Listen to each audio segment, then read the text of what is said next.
গঠনতন্ত্র ও আরপিও অনুযায়ী গত ৯ আগস্ট জাতীয় পার্টির ১০ম জাতীয় কাউন্সিল যথাযথভাবে সম্পন্ন হয়েছে দাবি করে দলটির একাংশের চেয়ারম্যান ব্যারিস্টার আনিসুল ইসলাম মাহমুদ বলেছেন, সেই কাউন্সিলে আমি জাতীয় পার্টির চেয়ারম্যান এবং এবিএম রুহুল আমিন হাওলাদার মহাসচিব নির্বাচিত হয়েছি।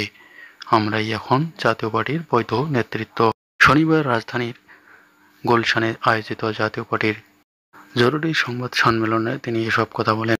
আনিসুল ইসলাম মাহমুদ বলেন, কাউন্সিলের পর আমরা কমিটি নির্বাচন কমিশনে জমা দিয়েছি, একই সঙ্গে কাউন্সিলের ডকুমেন্ট জমা দিয়েছি। নতুন কমিটি গঠনের পর কি জিএম কাদের আর কোনোভাবে জাতীয় পার্টির চেয়ারম্যান পরিচয় দিতে পারেন না? তাছাড়া লাঙ্গল প্রতীক কোনো ব্যক্তির নয়, লাঙ্গল প্রতীক নির্বাচনের কমিশনে নিবন্ধিত জাতীয় পার্টির প্রতীক।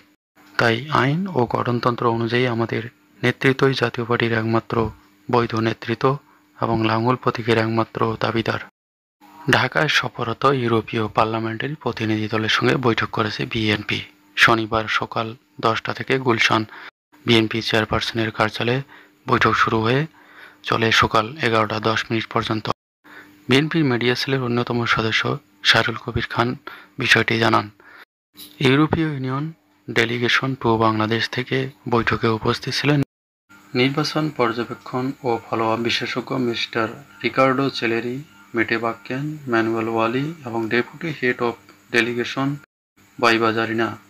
বিএনপির পক্ষে বৈঠকে অংশ নেন দলের স্থায়ী কমিটির সদস্য নজরুল ইসলাম খান, সালাউদ্দিন আহমেদ, চেয়ারপারসনের উপদেষ্টা পরিষদের সদস্য ইসমাইল জাফিউল্লাহ এবং সাংগঠনিক সম্পাদক শামা ওবায়েদ। ত্রয়োদশ জাতীয় সংসদ নির্বাচনে নিরপেক্ষভাবে কাজ করার বিষয়ে হাত তুলে আল্লাহকে সাক্ষী রেখে শপথ করতে নির্বাচন কর্মকর্তাদের প্রতি আহ্বান জানান প্রধান নির্বাচন কমিশনার এএম নাসির উদ্দিন। তার আহ্বানে সাড়া দিয়ে সারা দেশের কর্মকর্তারা হাত তুলে শপথ করেন। শনিবার আগরগাঁও নির্বাচন ভবনের অডিটোরিয়ামে Bangladesh election commission officers association আয়োজিত নির্বাচন কর্মকর্তা সম্মেলন 2025-এ প্রধান অতিথির বক্তব্যে সিএসি এই শপথ করান। এদিকে বিএনপির মহাসচিব মির্জা ফখরুল ইসলাম আলমগীর বলেছেন, আসন্ন জাতীয় নির্বাচন নিয়ে জাতিসংঘ সাধারণ পরিষদের অধিবেশনে প্রধান উপদেষ্টা অধ্যাপক ডক্টর মোহাম্মদ ইউনূসের দেওয়া ভাষণ যথেষ্ট শক্তিশালী ছিল। জাতিসংঘ সাধারণ পরিষদের 80তম অধিবেশনে শুক্রবার প্রধান উপদেষ্টার সঙ্গে যোগদানের পর নিউ ইয়র্ক গ্র্যান্ড হায়াত হোটেলে সাংবাদিকদের সঙ্গে আলাপকালে তিনি একথা বলেন। বিএনপির মহাসচিব বলেন, ভাষণ যথেষ্ট শক্তিশালী ছিল।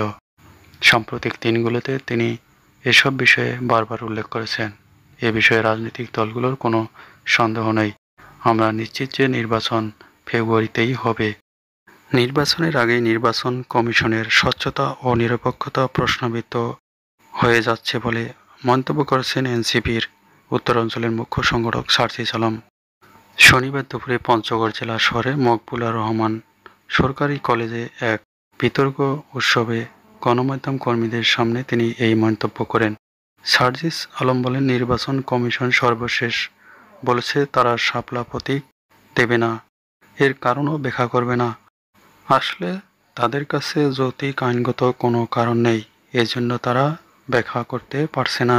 নিশ্চয়ই তারা কোনো চাপে এই শাপলা মার্কা দিচ্ছে না। অভ্যুত্থান পরবর্তী বাংলাদেশে নির্বাচন কমিশনের মতো স্বাধীন একটি প্রতিষ্ঠান যদি মার্কা দেওয়া নিয়ে চাপের কাছে পরাজিত হয়, তাহলে নির্বাচনে স্বচ্ছতা ও নিরপেক্ষতা নির্বাচন শুরুর আগেই প্রশ্নবিদ্ধ হয়ে যাচ্ছে। আমরা শাপলা প্রতীক অন্তর্ভুক্ত করার আবেদন করছি। যেহেতু আইনগত কোনো বাধা নেই, আমরা আশা করি এনসিপি শাপলা প্রতীক পাবে। আগামী ফেব্রুয়ারিতে জাতীয় নির্বাচনকে সামনে রেখে প্রস্তুতি নিচ্ছে জামায়াতে ইসলামী। দলের নায়েবে আমির সৈয়দ আবদুল্লাহ মোহাম্মদ তাহের শুক্রবার নিউ ইয়র্কের ম্যানহাটনের গ্র্যান্ড হায়াত হোটেলে সাংবাদিকদের সঙ্গে আলাপকালে তিনি এই তথ্য জানান। ফেব্রুয়ারিতে নির্বাচন নিয়ে সাংবাদিকদের প্রশ্নের জবাবে তাহের বলেন, ফেব্রুয়ারির একটি সম্ভাব্য তারিখ ঘোষণা করা হয়েছে। আমরা সবাই এর সঙ্গে একমত।